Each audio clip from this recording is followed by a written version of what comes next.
이번 강의에서는 HTTP 모듈을 이용을 해서 직접 서버를 만들어 볼 텐데요. 서버를 만들기 직전에 알아두어야 될 네트워크 개념에 대해서 설명을 드릴 거고, 이어서 Node.js에 있는 HTTP 모듈을 이용을 해서 서버를 만들어 보겠습니다. 웹이라는 것은 클라이언트에서 서버 쪽으로 무언가를 요청을 하면 서버에서 그 요청에 대한 처리를 하고 결과를 클라이언트에게 보내주는 방식으로 동작합니다. 이때 클라이언트하고 서버 사이에 요청을 보내고, 웹에서는 HTTP라는 약속에 따라서 요청을 보내고 응답을 받고 이렇게 처리를 하게 되는 거죠. 우리는 이 HTTP를 어떻게 다루는지, 어떠한 규칙들을 사용하는지를 앞으로 배워가게 될 거예요. 자, HTTP 프로토콜이 어떤 식으로 처리되는지를 한번 보도록 할게요. 웹브라우저에서 google.com을 이용을 해서 한번 구글 사이트로 접속을 해볼게요. 이 상태에서요, 웹 개발자 도구창을 열 거예요. 이 크롬 오른쪽 위에 점 3개가 있는데요. 그걸 클릭한 후에 도구 더보기, 개발자 도구 이렇게 선택을 하셔도 되고, Ctrl Shift I라는 단축키를 사용하셔도 됩니다. 저 같은 경우 지금 화면 오른쪽에 나타나는데 점 3개를 눌러서 이 웹 개발자 도구창을 화면 아래로 보낼 수도 있고요. 또는 얘만 따로 분리할 수도 있습니다. 저는 아래쪽으로 한번 보내보겠습니다. 네, 지금 구글 사이트에서 웹 개발자 도구까지 열려있는 상태예요. 여기 개발자 도구창에 보면 네트워크라고 하는 탭이 있습니다. 혹시 영문으로 나온다면 개발자 도구창 오른쪽 위에 보면 톱니바퀴가 있어요. 설정 버튼이거든요. 클릭한 후에 프리퍼런스, 첫 번째 프리퍼런스 항목에서 랭귀지 부분을 보시면 잉글리시로 되어 있을 거예요. 이 부분을 한글로 바꿔주시면 되겠습니다. 그리고 닫아주세요. 언어를 바꿨을 경우에는 리로드 해주시면 다시 불러와서 한글로 표현이 됩니다. 한글 번역 상태가 그렇게 나쁘지 않기 때문에 저는 그냥 한글로 놓고 사용하시는 것도 괜찮은 것 같습니다. 자, 네트워크 탭을 클릭을 해보세요. 이 요청과 응답이 어떻게 주고받는지를 이 네트워크 탭에서 확인을 할 수가 있습니다. 네트워크 탭이 열린 상태에서 새로 고친 버튼을 한 번 더 눌러주세요. 무언가가 후다닥 지나가죠. 지금 이 네트워크를 통해서 어떤 파일들이 오고 갔는지를 한눈에 확인할 수 있는 거예요. 이 화면을 보여주기 위해서 서버에서 어떠한 파일들이 다운로드 됐는지가 보입니다. 메뉴에 보면 이런 png 파일도 있고요. 여러 가지 파일들도 많이 포함되어 있습니다. 메뉴에 있는 google.com이라는 도큐멘트를 한번 선택을 해볼게요. 자, 이 문서를 보면 이 문서에 헤더 부분이 나와 있고 응답이 나와 있습니다. 자, 이 헤더 부분에서도 일반, 응답 헤더, 요청 헤더 이렇게 나와 있어요. 자, 요청 헤더라는 것은 제가 구글 사이트를 보여달라고 google.com 입력한 후에 엔터를 누르면 서버로 바로 요청이 전송이 되거든요. 그때 우리 눈에는 보이지 않지만 어떠한 정보들이 이 헤더에 담겨서 같이 서버로 보내집니다. 여기서 보시면 주위에서 보실 게 메서드예요. 요청 방식. 어떤 방식으로 요청을 했냐면 get이라는 방식으로 요청을 했습니다. 패스, 요청 경로예요. 얘는 슬래시, 루트 경로로 해서 get 방식으로 요청했구나. 그 외에도 요청할 때 같이 보내진 여러 정보들이 이 요청 헤더에 담겨 있게 돼요. 그럼 응답 헤더는 뭐냐? 내가 구글 사이트를 보내줘 라고 서버에다 요청을 했잖아요. 그럼 서버에서 그 구글 사이트에 있는 파일들을 클라이언트로 보내주는데, 그 중에 google.com이라는 문서는 이 클라이언트로 보내지면서 여러 가지 정보들을 담고 있어요. 그 정보들이 응답 헤더에 포함되어 있는 것입니다. 맨 위에 보면 일반이라고 되어 있는데, 이 일반은 전체적인 네트워크 상태를 요약해서 보여주는 것입니다. 자, 요청 URL과 메서드와 상태에 대해서는 앞으로 차근차근 설명을 드리겠습니다. 그리고 여기서 우리가 하나 더 알고 넘어가야 될 게 있는데, IP 주소와 포트라는 개념이에요. 지금 이 google.com이라는 문서를 가져왔을 때 헤더 부분을 보시면은요, 원격 주소라고 해서 142.250.206.196 이렇게 알 수 없는 숫자로 표시가 돼요. 이게 바로 IP 주소입니다. 인터넷상에는 아주 많은 컴퓨터들이 있습니다. 서버 컴퓨터들이 아주 많은데 내가 어떠한 서버 컴퓨터를 찾아가기 위해서는 주소가 필요하죠. 그래서 이 서버 컴퓨터를 구별하기 위해서 4개의 숫자로 구별해 놓은 것을 IP 주소라고 합니다. 그러니까 모든 컴퓨터에는 다 IP 주소가 있어요.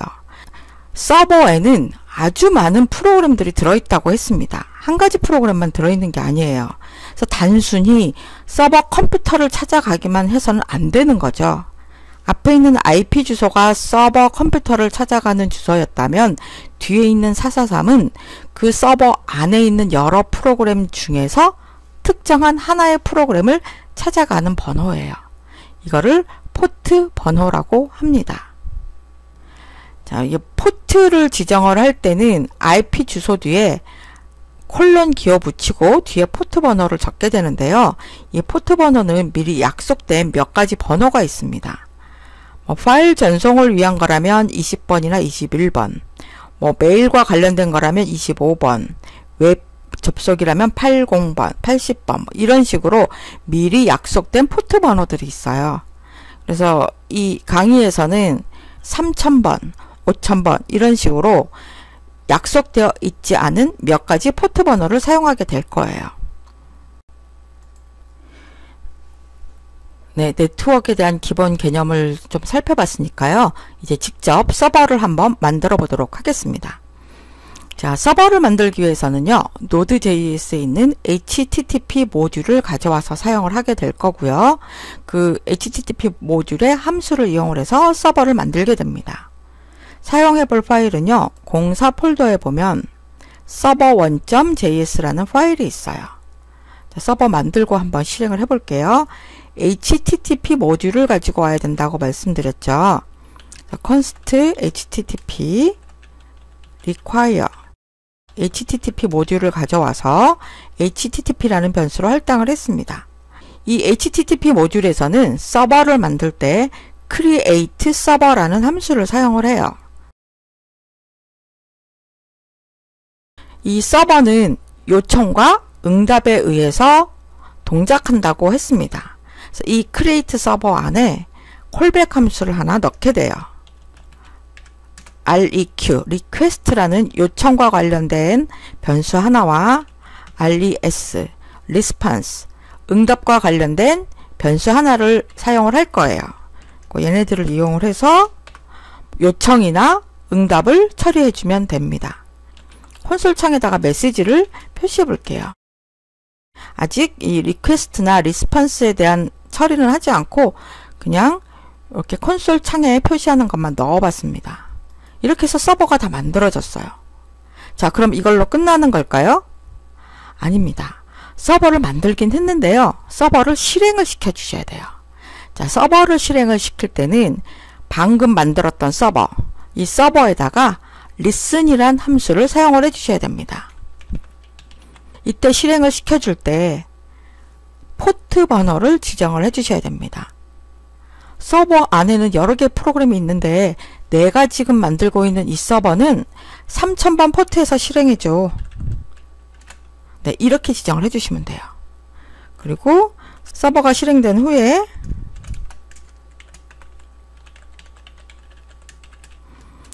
서버가 실행 중이라고 한번 표시해 보겠습니다. 과연 제대로 동작하는지 볼까요? 그러니까 터미널 창에서 현재 폴더를 봤더니 메이직스예요. 저는 공사 폴더로 이동을 하겠습니다. 그리고 서버 1을 실행을 해볼게요. 자, 윈도우 같은 경우에는 지금 방화벽이 차단을 해버리네요. 액세스 허용을 해주세요. 자, 서버가 실행 중. 서버가 만들어져서 실행 중입니다. 서버가 제대로 만들어졌어요. 그러면 이 요청 발생이라는 건 어디서 확인을 해야 될까요? 일단 요청이 발생을 해야 됩니다. 요청을 어떻게 발생을 시키냐면 웹브라우저에서 내가 방금 만든 것으로 무엇인가를 보여달라고 지정을 하면 돼요. 자, 웹브라우저 창을 열고요. 로컬 호스트. 자, 이 로컬 호스트는 사용자 컴퓨터에 만들어진 서버를 가리키는 키워드예요. 제가 조금 전에 여기서 서버를 만들었잖아요. 이 서버를 가리키는 게 바로 로컬 호스트입니다. 자, 여기서 서버를 실행을 할 건데 포트 번호가 몇이었죠? 3000번이었습니다. 그리고 엔터를 누르면 지금 제가 요청을 보낸 거예요. 그 요청을 어떻게 처리할 것인지는 제가 따로 지정을 하지 않았기 때문에 브라우저 창에는 아무것도 안 나오거든요. 하지만 요청을 보낸 상태입니다.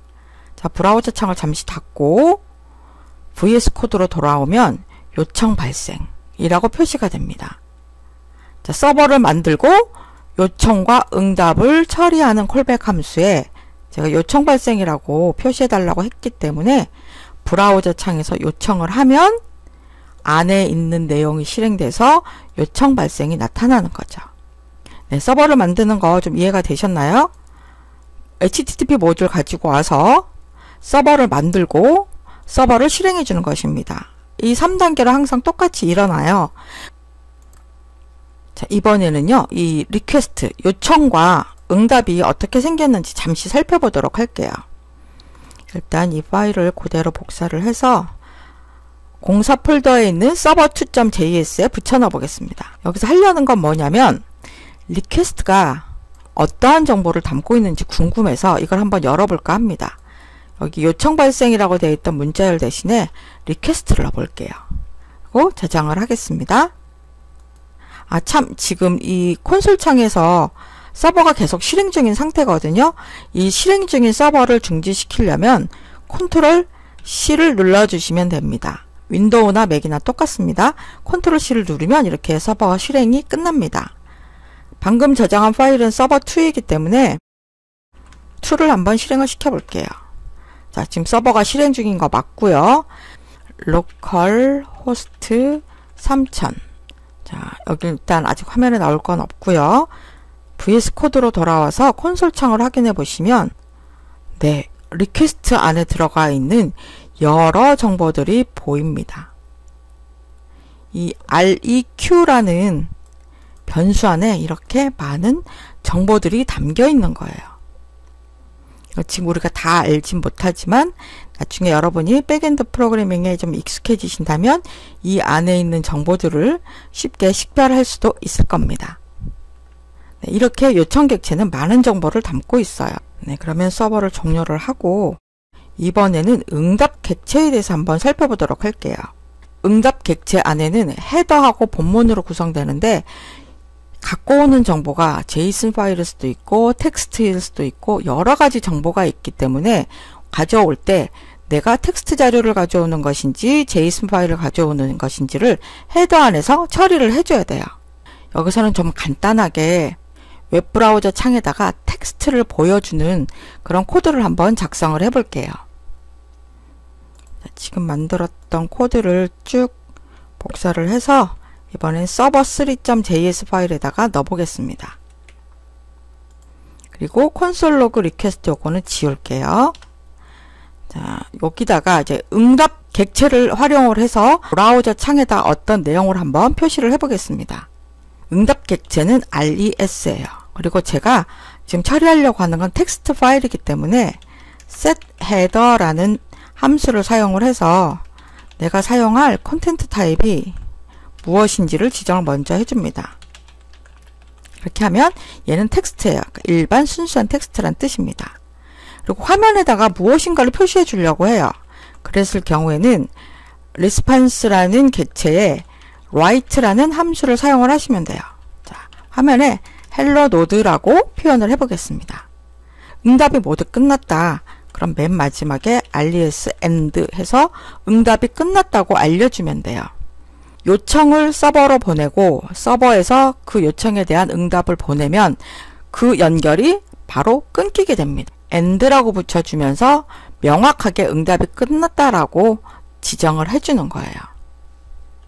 여기까지만 하고 한번 테스트 해볼까요? 자, 노드 서버 3. 자, 서버 실행 중이죠. 자, 요청을 한번 해볼게요. 브라우저 창으로 가서 로컬호스트 3000 네, 가면 헬로 노드라고 표현된 거 보이시나요? 아까까지는 화면에 아무것도 안 나오고 단순히 콘솔 창이 표시됐었다면 지금은 응답 객체 RES라고 하는 응답 객체에 write라는 명령을 이용을 해서 브라우저 창에다가 내용을 표시해 봤습니다. 이 create 서버 안에 있는 콜백 함수를 이용을 해서 요청을 처리할 수도 있고 응답을 처리할 수도 있어요. 그리고 브라우저 창에 이렇게 텍스트를 보여줄 수도 있죠. 네, 이번 강의에서는 서버를 만들고 요청과 객체를 어떤 식으로 처리하는지에 대해서 살펴봤습니다. 다음 강의에서는 서버의 라우팅에 대해서 한번 알아보도록 할게요.